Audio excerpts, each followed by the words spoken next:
Hi friends, welcome to சினிமலை family. வாங்க இப்போ நம்ம உடச்சி ஊற்றின முட்டை குழம்பு எப்படி செய்கிறதுன்னு பார்க்கலாம். கடாய் அடுப்பில் வச்சு சூடானதையும் வெங்காயம் வெள்ளை பூண்டு போட்டு கொஞ்சம் ஆயில் ஊற்றிக்கலாம். அதை வதக்கறக்கு வெங்காயம் நல்லா வதங்கட்டும். நல்லா வதங்கிடுச்சு. இப்போ வதங்கினதும் தக்காளி 2 தக்காளி போட்டுக்கலாம். உடச்சி ஊற்றி முட்டை குழம்பு ஒரு வாட்டி செஞ்சு பாருங்கள், சூப்பராக இருக்கும். இந்த வெய்ய காலத்துக்கு கொஞ்சமாக தான் காரம் சேர்க்கணும், அதனால் நான் ஒரே ஸ்பூன் தான் போட்டிருக்கேன். இப்போ முட்டை மசால் கொஞ்சம் போட்டுக்கிட்டேன், அதுலேயும் காரம் இருக்கிறதுனால கம்மியாக போட்டிருக்கேன். தேங்காய் பூ போட்டு அது கூட வதக்கிக்கணும். நல்லா வதங்கிட்டு அரைச்சிட்டு வந்துக்கலாம்.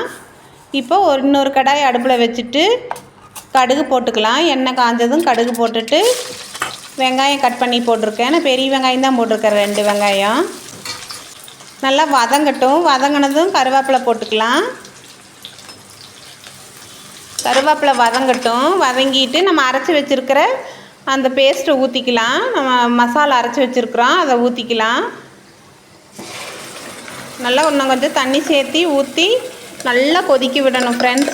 அந்த பச்சை வாசம் போக வரைக்கும் நல்லா கொதிக்கணும். இது இட்லி, தோசை, சப்பாத்தி எல்லாத்துக்குமே நல்லாயிருக்கு. சாதத்துக்கும் நல்லாயிருக்கு. சுடு சாதத்துக்கு சூப்பராக இருக்கும்.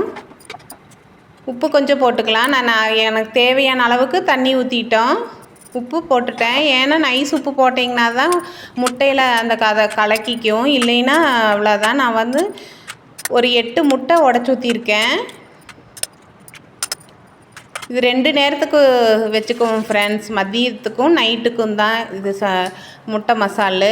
உடச்சி ஊற்றின முட்டை மசால் மல்லியில் போட்டுட்டேன். மல்லியில் போட்டு நல்லா கொதிச்சிருச்சு, வெந்துருச்சு. இப்போ வெந்தது எடுத்துட்டு சாதத்தை போட்டு அதுக்கு சுட சுட சாதத்துக்கு முட்டை மசால் ஊற்றி உடச்சி ஊற்றின முட்டை மசால் ஊற்றி சாப்பிட்டு பாருங்கள், செம்ம டேஸ்ட்டாக இருக்கும். இந்த மாதிரி நீங்களும் ஒரு வாட்டி செஞ்சு பாருங்கள் ஃப்ரெண்ட்ஸ், சூப்பராக இருக்கும்.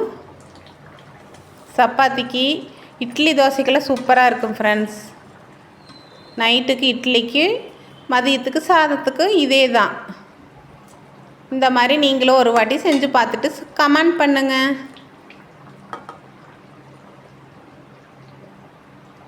இப்போ 2-3 முட்டை போட்டிருக்கேன், கொஞ்சம் சாதம் தான் எடுத்திருக்கேன். தேங்க்ஸ் ஃபார் வாட்சிங்.